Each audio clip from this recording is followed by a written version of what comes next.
I've got a couple of $1/2 boxes here, both wrapped by Loomis, and I've had these in the coin room for a few weeks now because they have not been selected for the live stream. So I thought, when was the last time I opened some Loomis wrapped $1/2? It's been a while. Now, Loomis has been very tough lately because we have not been scoring silver in these types of boxes, which is probably why they haven't been chosen. So I thought, why not open them up and see if we can get lucky.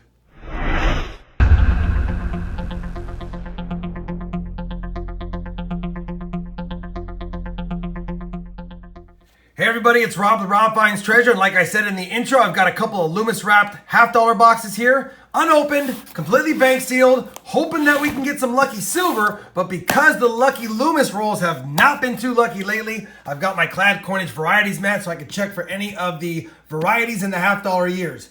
Now recently I scored a 71D FS 101 DDO $1/2, and that makes me happy, but I've never found a 72P DDO, and I still need a pretty nice example for the 74D DDO so that I can submit it one of these days. That being said, the true value in this box is hoping to find some silver, maybe some proofs, maybe some cool foreigns, anything to make it fun. But we won't know what's in it until we get in it. So let's go ahead and crack open the box live and see if we can get a lucky ender and see if the lucky Loomis rolls have returned to my area. All right, here we go. First box, top side. I don't see anything fancy schmancy, but we have the other side of the enders to look at when we hunt, and we have to see what's on the inside. Let me get this box set up. We will see if we can find anything silvery.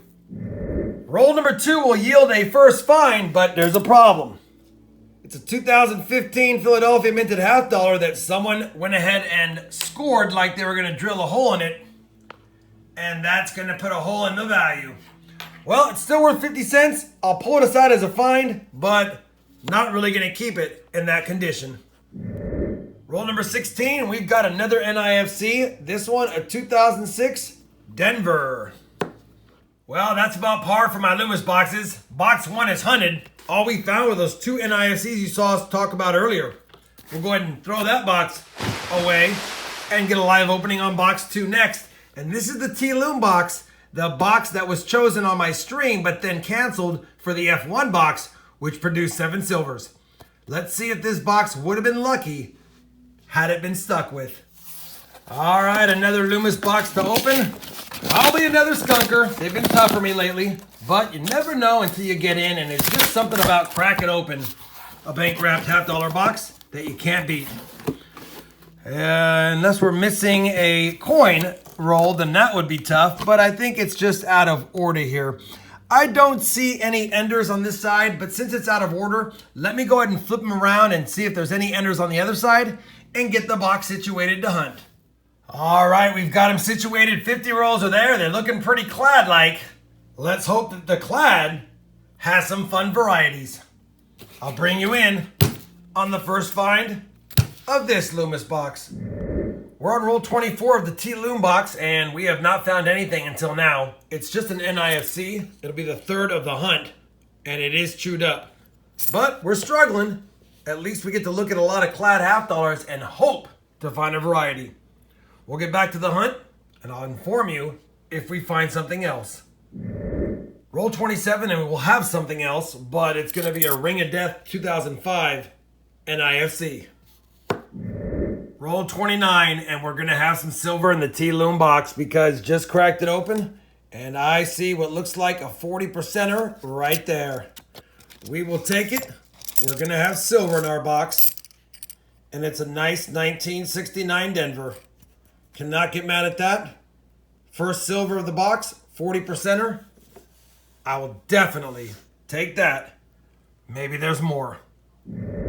Roll 36, and we have a counterstruck Kennedy, if you will. There's a heart on this side, and I flipped it over just to check the reverse, and I saw a W. Not quite sure what the significance of the W. I don't know if the heart is to say they loved him, and it's a shame that he was assassinated. I'm not quite sure, but either way, definitely a placement of 2 counter strikes purposely, and we'll take it. Roll 48 of the box, and we have had a slow box other than a silver, which I'll always take. But we've got a 1972 Denver here, and let me show you where the FG is supposed to be. That, my friend, is a pretty good example of a no FG. And this is very similar to the one I submitted to PCGS, and even when I changed the light, you barely catch a glimpse. And I'm pretty certain that this would qualify as a no FG based on what I'm seeing on the screen.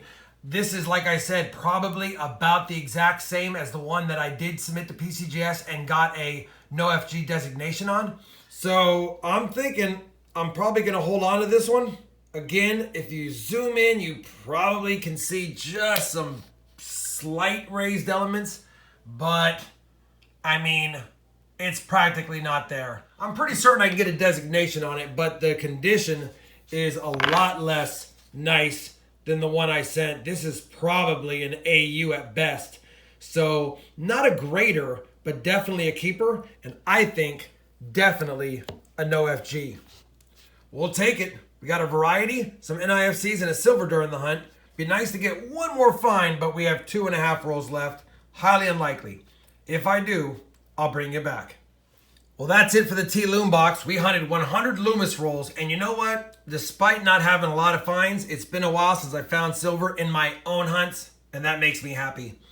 We did get 4 NIFCs, a Ring of Death 05P, an 06D, an 11P, and a damaged 15P.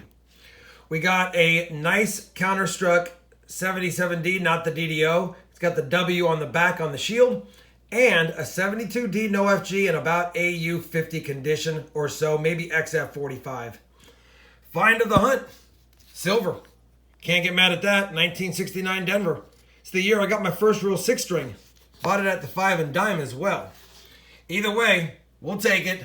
I'm happy we found silver and got rid of a couple of tough boxes for a string. At the end of the day, I hope you enjoyed the hunt. I did, despite not so many finds, because we got a variety in silver. If you did, I'd appreciate a thumbs up. And as always, everyone, happy hunting and thanks for watching.